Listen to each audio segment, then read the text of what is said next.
I apologize, but we're under strict rules to not continue Live. to hear. Yep, Here we're I am. live. Sorry about that. Yeah. Okay. I'm not going to go through that beautiful introduction of Michael Monti again, but I will say that he has been dealing with a emergency crisis around homeless folks this morning, and I'm thankful that he managed to find the time to join us. So, Michael, take it away. Thank you, Senator, and I appreciate the introduction. And I do feel that I can bring in a range of different sort of perspectives to the development of housing in Vermont. And I want to express my deep appreciation for the continuing critical support for affordable housing that you all have provided individually and as a committee and from the state of Vermont. We are sometimes the envy of others around the country. You have done a great job. Last night, the state-supported COVID isolation and quarantine facility that we run at a former motel, which we purchased with funds from you, was full for the first time. During this meeting, I've been negotiating additional capacity motel to manage sort of the rise in COVID. Daily and at the community level, we witness enormous needs and enormous responses from our staff, but also from the community as a whole. Please, as you develop policy at this fairly heady level and at this very high level, know that what you do matters in our communities and our neighborhoods. So I just want to express my appreciation and let you know that this work continues at this level, but it continues really at the level of the street and on the sidewalks in our neighborhoods and communities. I'd like to touch on several points. First, we believe that you heard Eric Farrell that the private sector has a role in addressing affordable housing. We work regularly with largest developers, contractors, and industry professionals in advancing the construction of housing of all incomes.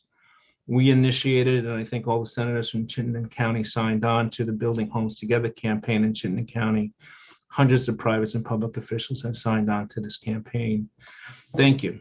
Our goal is to construct 5,000 new homes and apartments in the next 5 years, of which 25%, 1,200 plus will be affordable. I know that we have lined up the opportunity to do so. We are poised to be able to build 900 new homes over the next few years. 200 of those will be home ownership. We do this in anticipation of additional resources, both at the state and the federal level. The state support for our work has been enormous, and we urge continued support for VHCB, for the programs that VHFA is operating, for the folks at the VCTP level as well, and some of the new initiatives and ideas that are out there. We'd like to continue to have those conversations. We believe that there's opportunities to do more. As real estate developers ourselves, we fully understand the economic challenges facing builders trying to bring houses to market. The fact that development's costs exceed appraised values prevents modestly priced homes from being built and forces builders to construct higher end housing, further stratifying the market. Allocating funding for the difference between the appraisal and the sale price and the development cost makes good policy sense. Eric was talking about 18%. That's not unusual. Right now in this crisis, that would be a great response from the state to support that work. To get the pricing, the cost of development down to a place where it meets the appraisal price. Just that alone would be an enormous level of support. We urge you to consider supporting that program. We also have supported on a national level, have done so for several years, the Neighborhood Homes Investment Act, NHIA, which is in the Build Back Better Act, which we know has not yet been passed, but nevertheless, the point of the program is important. It would provide about a third of the development costs of a modestly priced home, and similar to what a 4% tax credit does now for low-income housing, for multifamily rental properties. And in doing so, really bring the price down fairly dramatically so that moderate income individuals can afford home. We are mirroring that program right now in Winooski. We have 20 condominiums being constructed. Right now, we're going to marketing in the next few days. We've been doing a lot of pre-development, but 20 condominiums, mostly 3 bedrooms, most with 2 baths for large families, mostly trying to market to the Winooski population.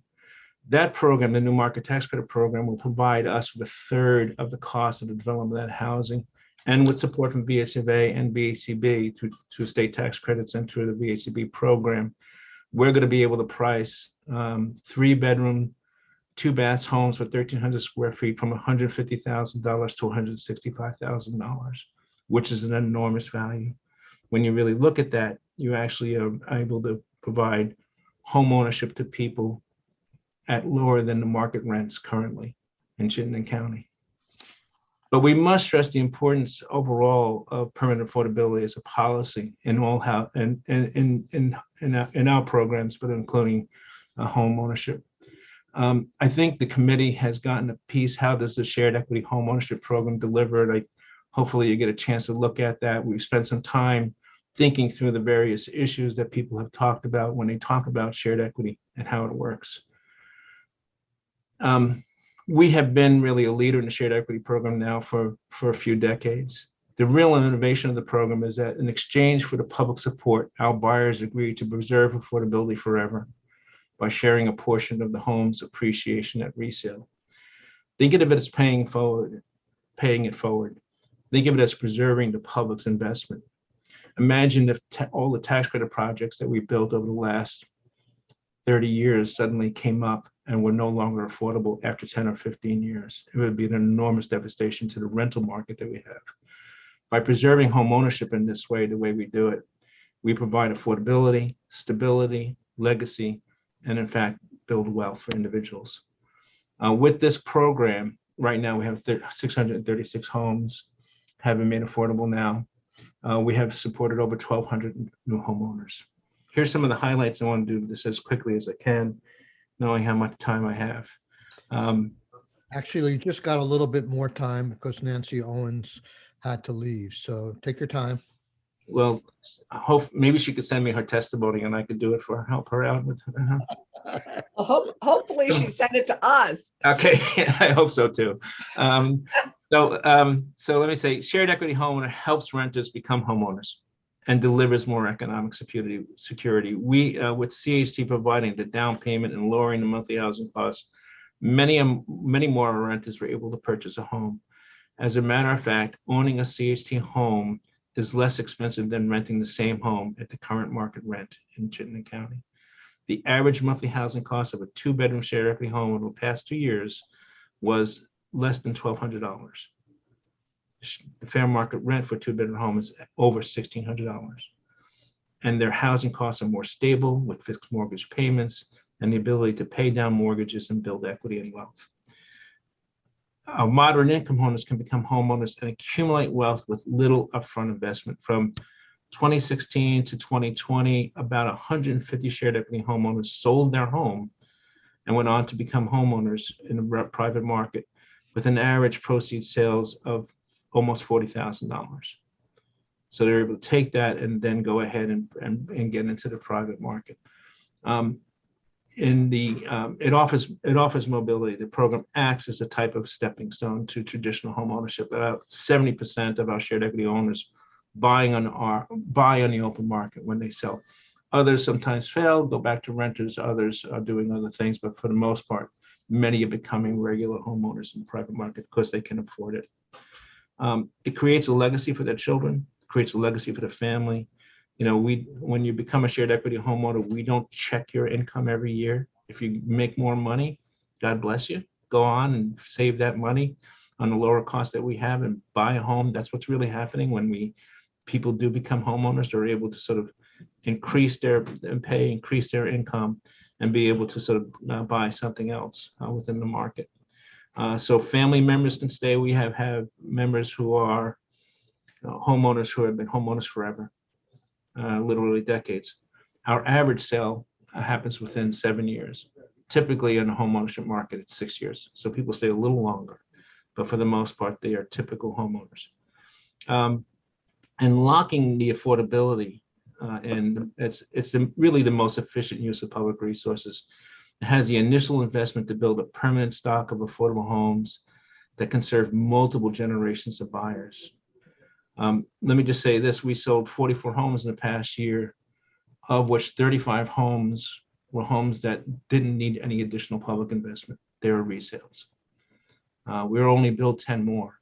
If we're able to build 20 or 30 or 50 more homes a year, the stock of permanently affordable homes will be there year after year. And that would be a great resource for moderate income people. And I think Gus showed you the slide of the type of homeowner we have. They're working people. Very few folks are becoming homeowners now who are not working or are able to show at least some level of capacity to be able to own a home. A study of CHC's program demonstrated it helps over 5 times more households buy a house than traditional homeownership programs where the money is simply given to the homeowner.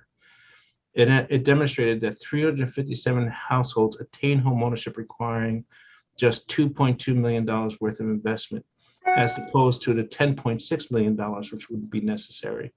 This is fairly complex numbers and not pretty straightforward. I can provide you with the study to show how that initial public investment stays and provides benefits for years to come. That's all I'm going to say about shared equity. There's more I can say. There's certainly more details in terms of the program. I'd be glad to do that, and I'll stop on that. I did provide you with that report. I do want to say a couple of other things very quickly. We are working with the Working Bridges program here in Northwest Vermont, United Way. They provide support to human resources departments in the area's largest employers. We're looking towards working on a solution to an employer-based housing, which we believe will work. We've had some initial discussions with them. We have some initial discussions with some employers about their needs and how we could structure something. And we've been actively trying to build something that will work for them. I can go into the details about thinking about that.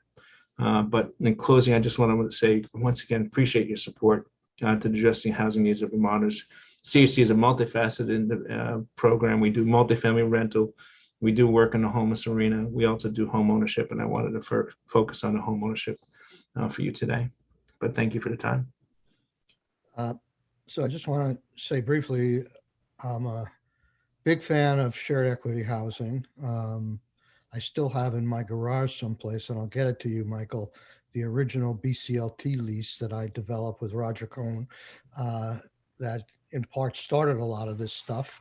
Great, Chris. Thank you very much, Senator. But I want to know what's stopping you from doing more. Well, again, it's resources. It's nothing fancier than how we think about this. If we had, for instance, the NHAI program and really focusing on the shared equity program, that provides about 1/3 of the construction costs, right, of the development of a moderately priced home. Nothing fancy, moderately priced home. And in doing that, we really are one leg above. If VHCB has a program for home ownership, if we're able to access that and also able to access state tax credits, and then the homeowners are coming in with 1/3 of the cost of that development with their mortgages, basically. We're able to put together something, and that's what we did in Winooski. Essentially, Winooski really mirrors that NHIA type program, but again, it's a decent amount of resource. If we had that, the low-income housing tax credit program has been around for decades. It has produced thousands of units, of 4,000 or 5,000 units in the state of Vermont, right? If we had something similar to that decades ago, we would have home ownership like crazy, opportunities like crazy. It would be relatively that easy. And I say that it's that easy, knowing that it's hard to do these things. But that's the missing piece. We simply don't have that sort of public subsidy at that third of the pricing of the homes. It is not, you can't use new market tax credit for housing. We're able to do it because we have established a business to build affordable home ownership, and that's how we're doing it. So it is not a very easy thing to do, to use new markets. You can't just do it everywhere. But the NHAA building is attempting to do that, is really creating that opportunity to provide that resource for the tax credit to make it work. Is there any, I know in the early years, there was concern that there may be resentment or this is not the American way to give out this subsidy, to take it back at the resale of the home. I'm definitely a big fan of putting guidelines and guardrails and strings on whatever we give money to folks, whether it's business or individuals, to have good policy built in and attached to that loan or grant. Do you find in any of your share equity thing that people in any way wake up 15 years later and say, what? This is not appropriate. I should get the benefit of all this appreciation. It happens. It's very rare. I don't think it's nevertheless not unusual for anybody to wake up 15 years later and say, what did I do around any kind of economic thing they might have been involved in? I don't think so. I can tell you that in the conversations we have with homeowners, they're almost always grateful. We don't simply say, here you go, sign this paper and walk away and grab the stuff. We sit there, we provide counseling, we provide support, we provide education. We sit down with documents. You know this.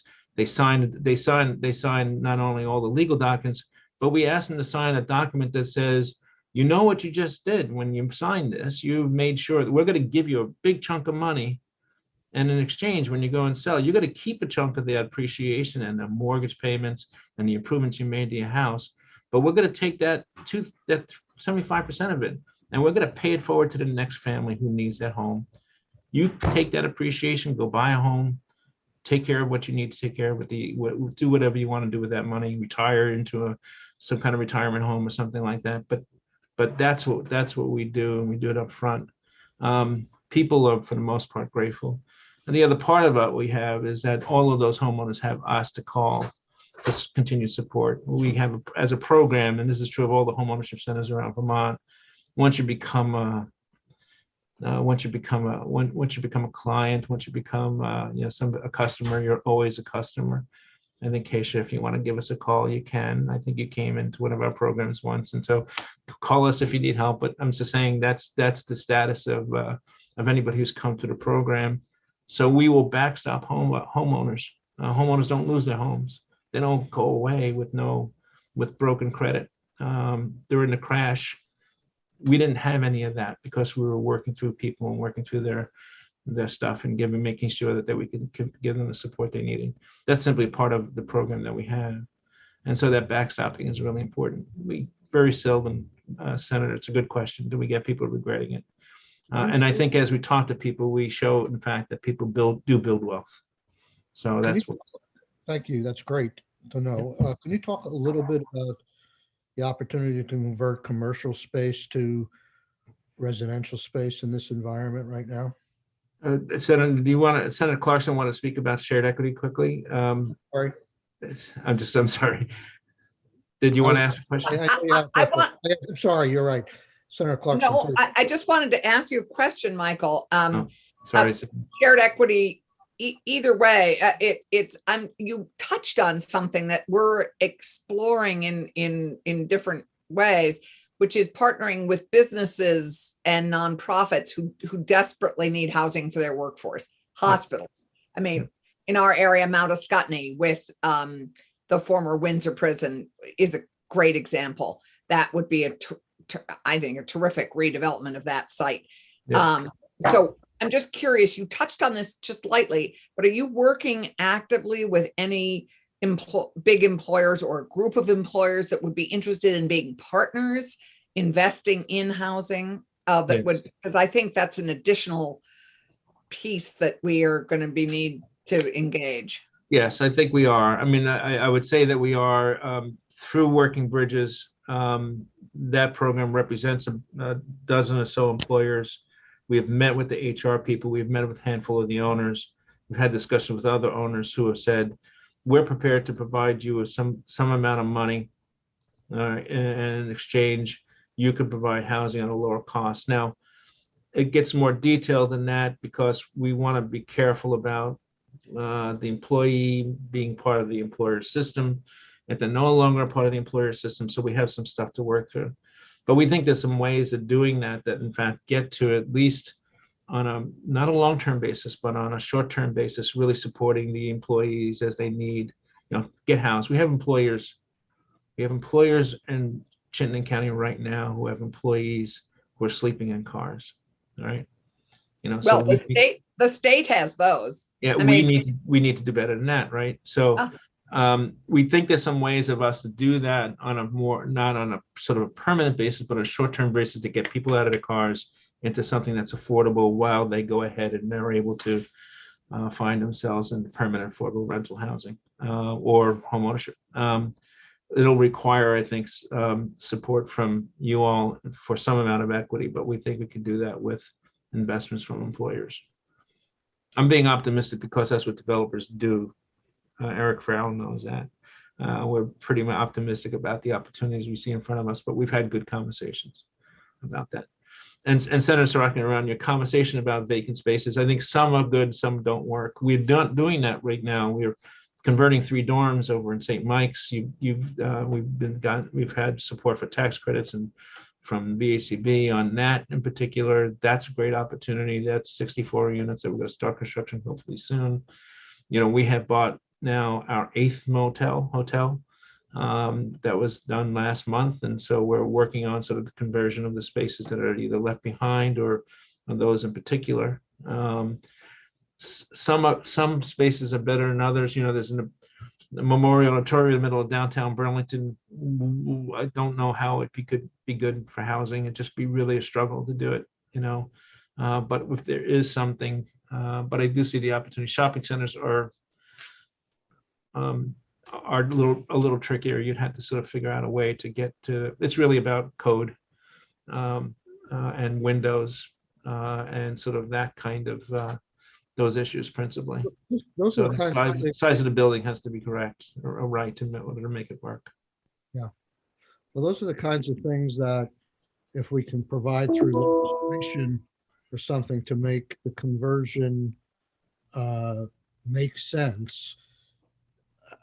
I don't know. I mean, I'm just reaching out for some creative thinking. We know that remote work is going to be more prevalent in the future, regardless of what the trajectory of COVID is.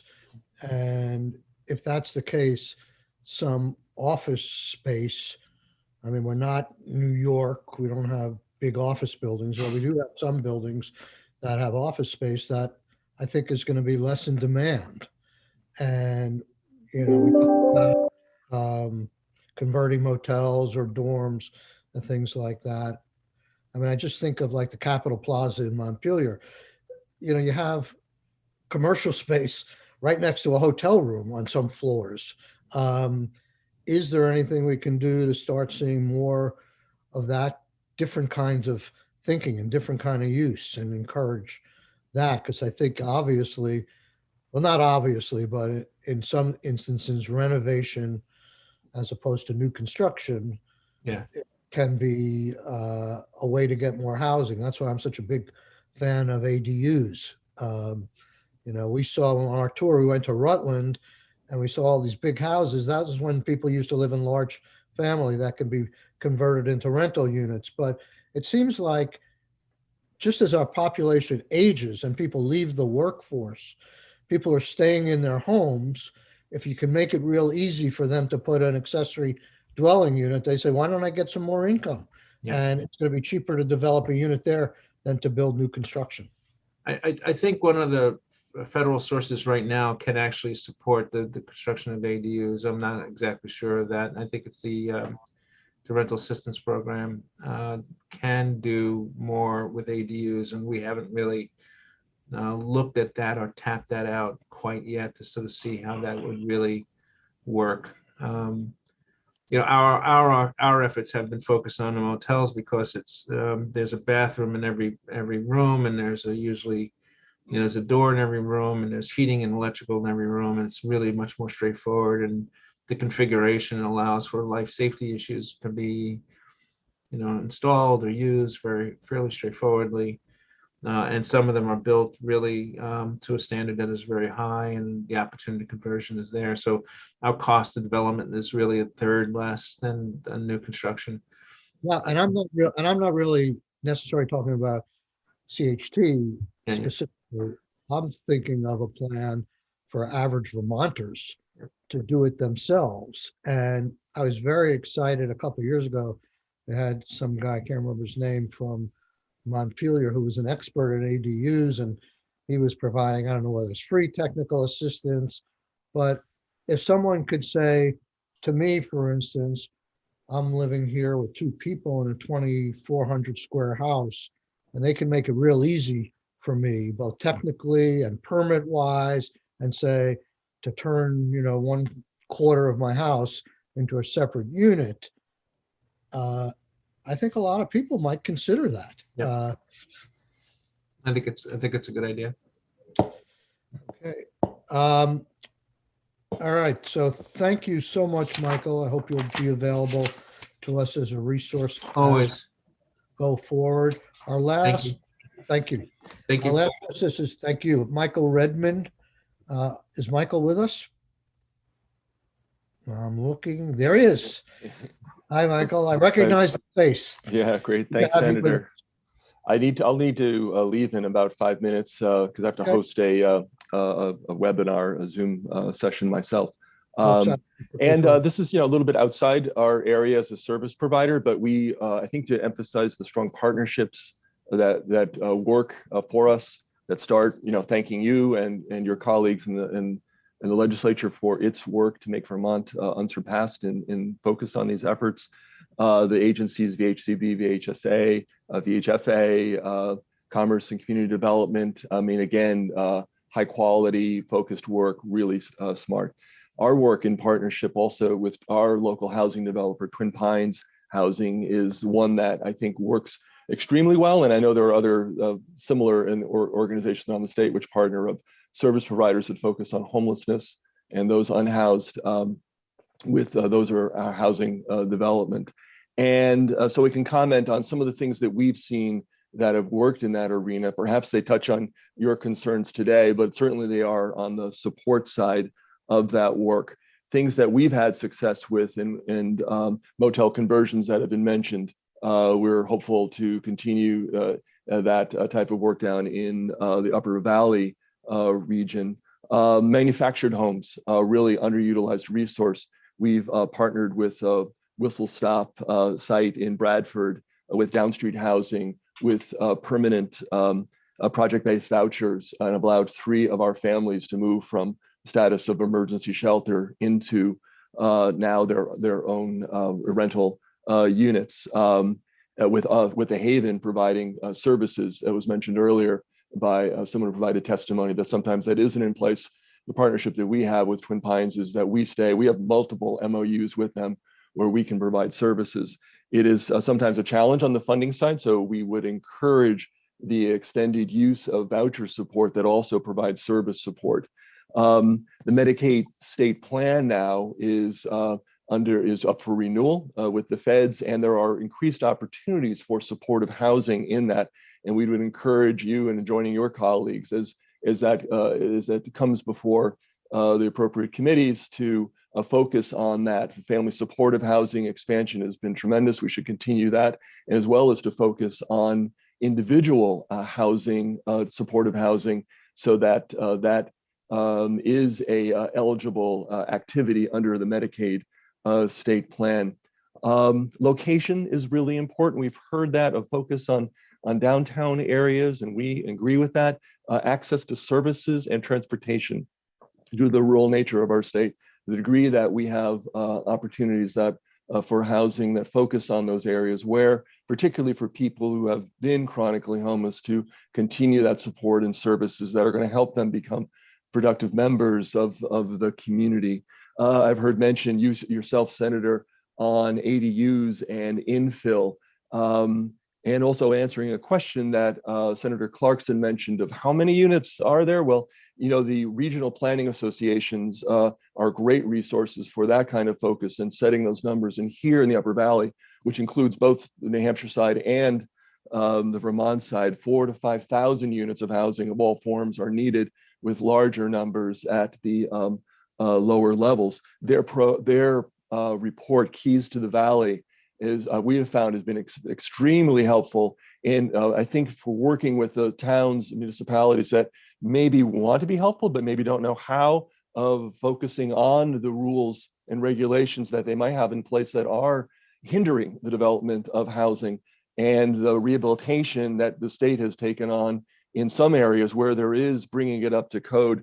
So echoing also comments earlier that Maura made of focusing on the rental housing and safety legislation that will be coming back into the consideration by the legislature this year. Risk pools, we've had a mixed success experience with that, but I think it's still worthy. The challenge now is that landlords have their pick and choice of who they want to have in housing. And so when we've offered risk, they said, well, I can do just as easy with a tenant that doesn't present a history of problems.